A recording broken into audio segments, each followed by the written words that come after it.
అంటే నూరేళ్ల పంట. కానీ పెళ్లై గంటైనా కాకముందే వరుడికి నూరేళ్లు నిండిపోయాయి. గుండెపోటుతో ప్రాణాలు విడిచాడు. దీంతో అంతవరకు సందడిగా ఉన్న ఆ ఇంట ఒక్కసారిగా విషాద ఛాయలు అలుముకున్నాయి.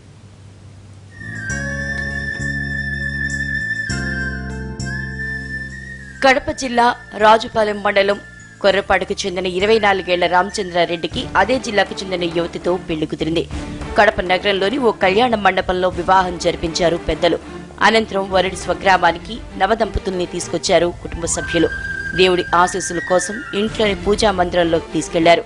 అయితే అక్కడ ఉన్నపళంగా కుప్పకూలిపోయాడు వరుడు. ఏమైందో అర్థం కాని పరిస్థితుల్లో ఆందోళన చెందిన కుటుంబ సభ్యులు హుటాహుటిన అతన్ని ఆసుపత్రికి తరలించారు. కొంత దంపతుల్ని తీసుకొచ్చిన పెళ్లి వాహనంలోనే రామచంద్రారెడ్డిని ఆసుపత్రికి తరలించారు. అయినా ప్రయోజనం లేకపోయింది. రామచంద్రారెడ్డి అప్పటికే చనిపోయినట్లు నిర్ధారించారు డాక్టర్లు.